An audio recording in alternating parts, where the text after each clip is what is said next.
En el año 1899, 4 reporteros de la ciudad de Denver, del estado de Colorado, en Estados Unidos, coincidieron por casualidad un sábado por la noche en una estación de trenes de la mencionada ciudad. Y ellos trabajaban para los 4 diarios que existían en ese entonces en Denver. Cada uno de los reporteros tenía la nada envidiable tarea de encontrar una primicia noticiosa para la edición dominical de sus respectivos periódicos. Y para ello deberían de entrevistar en esa noche a un personaje célebre que llegaría por tren a la ciudad de Denver. Sin embargo, nadie llegó y los reporteros se pusieron a pensar qué harían. Y mientras discutían las opciones en un bar cercano, uno de ellos sugirió la idea de inventar una noticia. Los otros 3, al principio, al comienzo, se rieron de la idea. Pero no transcurrió mucho tiempo sin que todos se pusieran de acuerdo con lo propuesto. ¿Cuál era entonces la posible solución? Inventarían una mentira tan extraordinaria que nadie dudaría de ella. Y los respectivos directores obviamente les felicitarían por la noticia. Una noticia falsa, pensaron ellos, ¿no?, sobre un tema local, sobre una cuestión local, se descubriría fácilmente. Por eso decidieron escribir algo sobre algún lugar bastante distante. Y se pusieron de acuerdo y determinaron que ese lugar debería ser China. ¿Cuál era la primicia noticiosa que inventaron? Que unos ingenieros norteamericanos se dirigían a China para participar en la licitación de un gran proyecto del gobierno chino que consistía en la demolición de la Gran Muralla. Pero uno de ellos lanzó el siguiente cuestionamiento, ¿no? ¿Por qué querrían los chinos derribar la Gran Muralla china? A lo que otro de los reporteros respondió, lo hacían como una señal de buena voluntad internacional, pues querían abrir las puertas del país al extranjero. A las 11 de la noche, los reporteros se habían puesto de acuerdo en cuanto a todos los detalles y los 4 periódicos de Denver publicaron la noticia en primera plana. El titular de uno de los periódicos era el siguiente: la Gran Muralla China será destruida. Pekín en busca del comercio mundial. Definitivamente un título vendedor, ¿no? Aun cuando esta noticia ridícula e increíble era una invención de 4 periodistas inescrupulosos, lo asombroso de esto es que el cuento fue tomado seriamente y reproducido por los otros periódicos norteamericanos e inclusive por periódicos del extranjero. Cuando los chinos se enteraron de que los norteamericanos estaban enviando una cuadrilla de ingenieros para echar abajo la Gran Muralla, la mayoría se indignó y se enfureció. Y había una sociedad secreta constituida por patriotas chinos que estaban particularmente encolerizados y también estaban contra toda clase de intervención extranjera, además de que eran practicantes de las artes marciales. Esta sociedad secreta se llamaba Oxers, y esta sociedad fue movida a la acción por esta falsa información, y entre una de las tantas cosas que hicieron, de las tantas acciones que realizaron, estuvo de atacar a las embajadas extranjeras que estaban asentadas, que estaban destacadas en Pekín, además de que asesinaron a centenares de misioneros foráneos. Y de paso, durante los 2 siguientes meses, 12.000 soldados provenientes de 6 países actuaron juntos y procedieron a invadir China para proteger a sus compatriotas. Este periodo de violencia es real, queridos hermanos, y se encuentra dentro de la historia historia y es conocido desde entonces como la revolución de los boxers. Queridos hermanos, qué tan grande poder tiene la palabra tanto escrita como hablada. Naciones han surgido y también naciones han perecido por causa de la lengua. Las vidas de muchas personas han sido elevadas, pero también hay vidas que han sido destruidas por la lengua del hombre. Nadie, ninguno de nosotros debe sorprenderse que el habla de cualquier persona denota su verdadero carácter. Por algo el Señor Jesucristo dijo, porque de la abundancia del corazón habla la boca. Solo oyendo el hablar de una persona se puede saber su grado de santidad interior. Esta mañana deseo hablarles, con la ayuda del Espíritu Santo, sobre algunas cualidades de ese miembro tan pequeño que es capaz de grandes bienes y también de grandes males, ese miembro llamado lengua, que muchas veces destila cianuro, un veneno mortal, un cianuro verbal que daña no solamente a quien la posee, sino también a propios y a extraños. El siervo de Dios Santiago, hermano del Señor Jesucristo, nos ha dejado un análisis que se lo puede llamar retórico, ¿no? Bien embellecido, bien elocuente, persuasivo, convincente de lo que es la lengua. Y una de las cosas que señala en su análisis es el indiscutible poder que tiene la lengua. Yo les invito a abrir sus Biblias en el capítulo 3, la carta de Santiago. Voy a proceder a leer los versículos del 3 al 5. Santiago, capítulo 3, versículos del 3 al 5. He aquí nosotros ponemos freno en la boca de los caballos para que nos obedezcan y dirigimos así todo su cuerpo. Mirad todas las naves, aunque tan grandes y llevadas de impetuosos vientos, son gobernadas con un muy pequeño timón por donde el que las gobierna quiere. Así también la lengua es un miembro pequeño, pero se jacta de grandes cosas. He aquí cuán grande bosque enciende un pequeño fuego. Una de las analogías que usa aquí el siervo de Dios Santiago es la del caballo, ¿no? Se ven ustedes que el caballo tiene una fuerza increíble. Según investigaciones realizadas, el peso máximo que puede levantar un campeón olímpico de peso pesado es de 250 kilogramos, aproximadamente 551 libras, y esto haciendo un gran esfuerzo. Pero el caballo puede tener sobre su lomo un peso igual a este y seguirá respirando calmadamente bajo esa carga como que sin nada. Y ese mismo caballo, liberado de ese peso, de esa carga, puede correr a toda velocidad 400 metros, aproximadamente 4 cuadras, en aproximadamente 25 segundos. Qué fuerza increíble, qué ágil, qué veloz.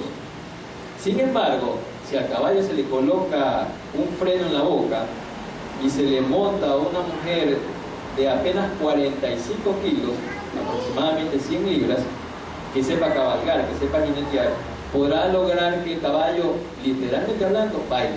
Podrá lograr inclusive que el caballo baile. Santiago observó este mismo fenómeno en las naves antiguas al ver que las embarcaciones, tanto grandes como pequeñas, eran gobernadas por un timón extremadamente, asombrosamente pequeño. Y lo mismo sucede con la poderosa lengua, hermanos. Ese órgano musculoso que está situado en la cavidad de la boca, ese miembro pequeño que se jacta de grandes cosas, como expresa Santiago, ese miembro llamado lengua, que aun cuando pesa solamente, fíjense, pesa unos cuantos gramos, pesa aproximadamente 300 gramos, eso es ni siquiera una libra, apenas son 11 onzas aproximadamente, en la lengua puede alardear con legitimidad de tener un poder desmedido y de decidir el destino de los seres humanos. Es innegable, en otras palabras, el poder intrínseco que tiene la lengua. Pero la principal preocupación de Santiago es el poder destructivo que tiene la lengua y que está manifestada en su epístola. Miren lo que dice los versículos 5 y 6 del capítulo 3 de Santiago. Santiago, capítulo 3, los versículos del 5 al 6. Así también la lengua es un miembro pequeño, pero se jacta de grandes cosas. He aquí cuán grande bosque enciende un pequeño fuego. Y la lengua es un fuego, un mundo de maldad. La lengua está puesta entre nuestros miembros y contamina todo el cuerpo e inflama la rueda de la creación. Y ella misma es inflamada por el infierno. La lengua, queridos hermanos, puede causar tanto daño como un incendio en un bosque. ¿Sabían ustedes cómo se inició el gran incendio de la ciudad de Chicago en Estados Unidos en el año 1871? Hay muchas versiones, pero hay una leyenda muy interesante. Esta leyenda dice que a las 9 de la noche del domingo 8 de octubre del año 1871, una señora estaba en su establo y estaba ordeñando su vaca, y la vaca pateó una lámpara con la que ella se estaba alumbrando al momento de estar ordeñando, y ahí inició el gran incendio de Chicago. Este incendio fue tan grande que ennegreció más de 5 kilómetros y medio de la ciudad de Chicago y destruyó más de 17.000 edificios, y solamente pudo ser controlado con explosiones de pólvora que tuvieron que hacer alrededor. Este siniestro, este incendio duró 2 días y cobró más de 250 vidas. La lengua, queridos hermanos, tiene ese mismo alcance, hermanos, ese mismo poder inflamatorio en las relaciones humanas. Por esta razón, el siervo de Dios Santiago nos dice que los que utilizan mal la lengua son culpables de los incendios espirituales que hay en algunas personas. Y son incendios espirituales premeditados. Y es que, no sé si se han dado cuenta que una simple palabra, una simple chispa que produzca una palabra mal dicha, puede producir un incendio que aniquile todo, completamente todo en el camino. Santiago también califica la lengua como un mundo de maldad, porque la lengua se la considera portadora y transmisora de toda la perversidad que existe en este sistema pecaminoso del mundo. ¿Y cuál es el efecto de esa maldad, de esa malevolencia, de esa mala intención de la lengua? Bueno, lo dijo el siervo de Dios Santiago: contamina todo el cuerpo, inflama nuestra vida, inflama nuestra existencia. Una lengua sin control, queridos hermanos, está conectada directamente con el infierno, pues es capaz de quemar, de abrazar nuestra vida con toda la inmundicia que puede salir de ella. ¿Cómo se manifiesta ese poder destructivo de la lengua en las palabras del hombre? Por lo que destila. ¿Y qué es lo que destila? Veneno mortal. Yo me atreví a darle el nombre de cianuro verbal. El cianuro es una sustancia química potencialmente letal, es un veneno que rápidamente, cuando ingresa al organismo, ataca las células e impide que ésta cojan todo el oxígeno que necesita. Actúa rápidamente. Y el cianuro verbal que destila la lengua se presenta en algunas formas. Se presenta, por ejemplo, a través del chisme, se presenta a través de la adulación, se presenta a través de la crítica, se presenta a través de la difamación. Y hablemos de cada uno de ellos. ¿Qué es el chisme? El poder destructivo de la lengua, queridos hermanos, mediante el chisme, ocupa el primer lugar de la lista. Y es que aquí no le gusta el chisme.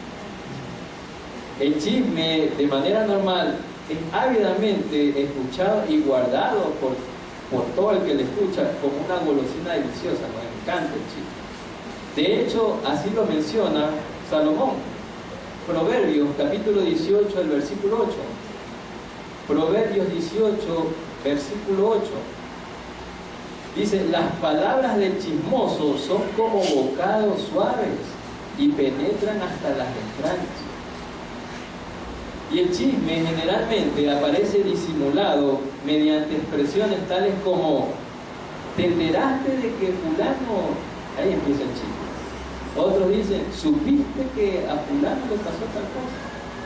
Hay otros que en cambio ya van moderando, donde dicen: me contaron que por ahí algo, ¿no? Otros ya un poco tratando de como ser más reservados dicen: no se lo digas a nadie, pero a fulano le pasó eso.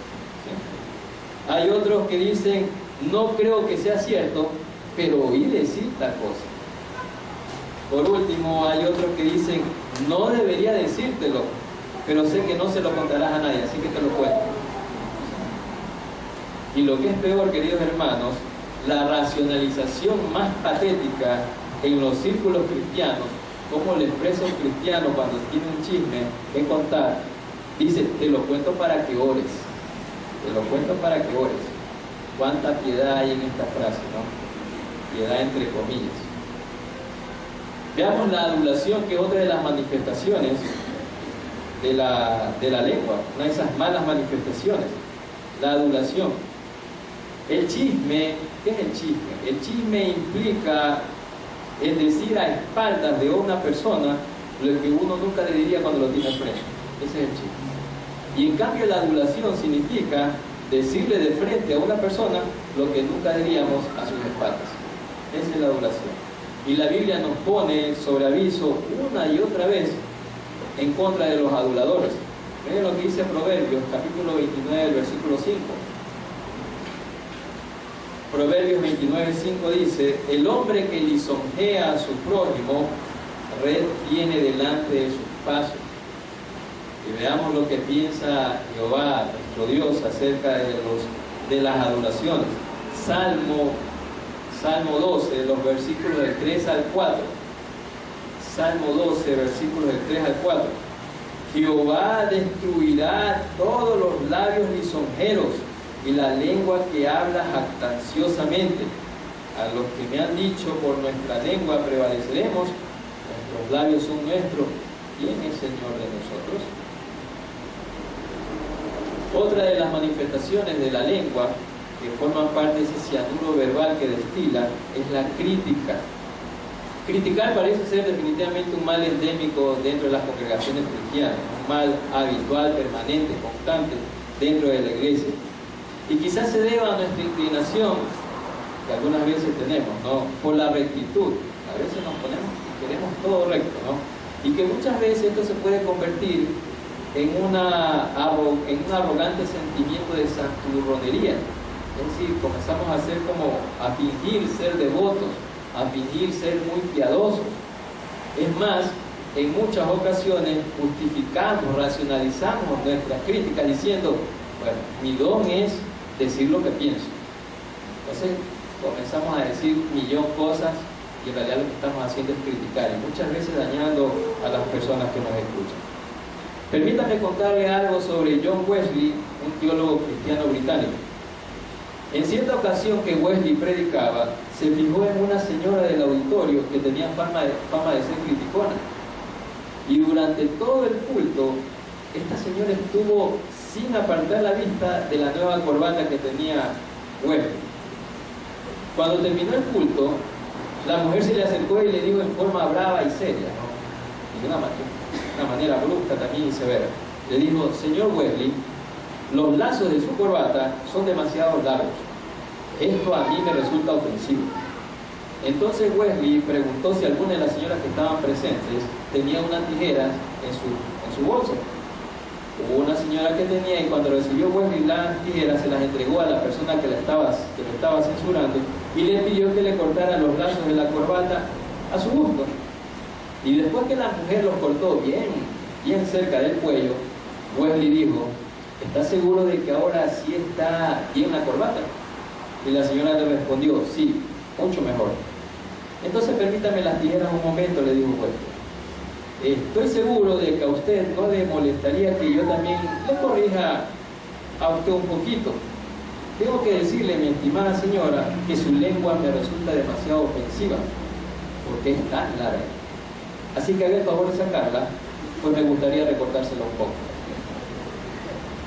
Querido hermano, el mensaje, la moraleja es, si usted tiene el don de decir lo que piensa, don entre comillas, de decir lo que piensa, no trate de ocultarlo. Puede ser que usted está siendo muy ofensivo al dar rienda suelta a su lengua.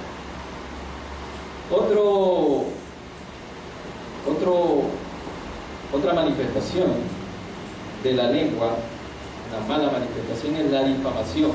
¿Qué es difamar? Es la acción de desacreditar a alguien obviamente fabricando, publicando o diciendo cosas que van contra su buena fama. Mire lo que dice la carta de Santiago, el capítulo 4, el versículo 11. Santiago 4:11, en su primera parte: hermanos, no murmuréis los unos de los otros. Esto quiere decir literalmente, hermanos, no habléis mal los unos de los otros. Santiago prohíbe cualquier palabra, verdadera o falsa, que difame a otra persona. Y es que difamar, queridos hermanos, no es solamente calumniar e injuriar, sino también desacreditar, es denigrar, es desprestigiar. Y es un verdadero reto para cualquier persona, un verdadero desafío, el abstenerse de pronunciar cualquier palabra que intente difamar a alguien, aun cuando sea absolutamente cierta. Y es que la mayoría de las personas creemos que está bien transmitir una información negativa acerca de alguien, sobre todo si esta es cierta. Según este razonamiento, las críticas que normalmente se hacen a espaldas de los demás son justificadas siempre y cuando las cosas que se estén diciendo sean ciertas. De hecho, basado en este razonamiento, algunos creyentes utilizan la verdad como licencia para difamar legítimamente la reputación de los demás. Los que piensan así no saben que la mayoría de las personas que de pronto han cometido alguna falta pueden estar dolorosamente conscientes de sus propios errores y que no quisieran seguir cometiéndolo. Es más, se han propuesto, están empeñados en dejar eso que cometieron. Pero nunca falta alguno ahí que difame, nunca falta alguno que hiera con sus palabras, creyendo que está cumpliendo con un mal llamado deber espiritual. Hemos mencionado algunas de las más utilizadas formas que usamos nuestra lengua y que se constituyen en el cianuro verbal que destilamos cuando hablamos. Pero, ¿cuáles deben ser nuestras características en nuestro hablar? En primer lugar, nuestro hablar cuando hablemos debemos ser veraces. Y esta es la recomendación que hace el apóstol Pablo. Efesios capítulo 4, versículo 25. Efesios 4:25 dice: por lo cual, desechando la mentira, hablad verdad, cada uno con su prójimo, porque somos miembros los unos de los otros. La recomendación del apóstol Pablo es hablar siempre con la verdad, hablar la verdad.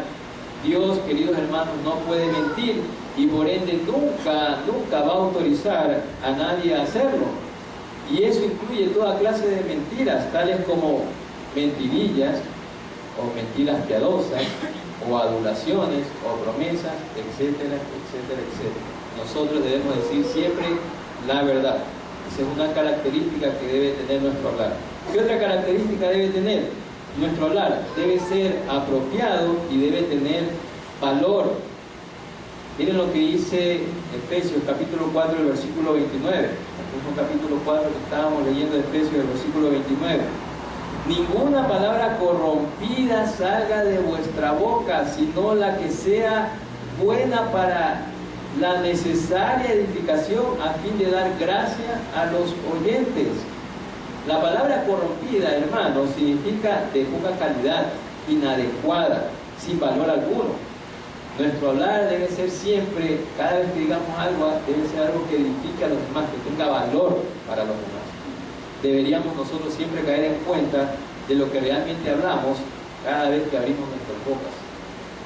Pero no solo esto, sino que también deberíamos aprender a decir las cosas adecuadas en los momentos adecuados. Proverbios capítulo 15, versículo 23. Proverbios 15, 23 dice: el hombre se alegra con la respuesta de su boca y la palabra a su tiempo. Cuán buena es. ¿Se ha puesto a pensar alguna vez, querido hermano, por qué algunas personas apenas si quieren hablar con usted? Tal vez no es porque no les simpatizan, sino porque su hablar en poco o nada edifica. Y nadie desea perder tiempo con una persona así. Una tercera característica de nuestro hablar es que debe ser con gracia. Nuestro hablar debe ser con gracia. Colosenses capítulo 4, versículo 6. Colosenses 4:6 dice: sea vuestra palabra siempre con gracia, sazonada con sal, para que sepáis cómo debéis responder a cada uno. ¿Qué significa hablar con gracia? ¿Qué significa que nuestro hablar sea con gracia? ¿Se ha imaginado usted la manera de hablar de Jesús? ¿Cómo hablaba Jesús? Lucas capítulo 4, versículo 22. El Evangelio de Lucas 4, versículo 22. Y todos daban buen testimonio de él, y estaban maravillados de las palabras de gracia que salían de su boca, y decían: ¿no es este el hijo de José? Queridos hermanos, la gracia, cuando hablamos con gracia, la gracia nos exige a que nos detengamos de hacer acusaciones severas, acusaciones penetrantes, fuertes. La gracia nos exige a que nos detengamos de hacer insinuaciones malignas. La gracia nos detiene, cuando hablemos, nos detiene a no hacer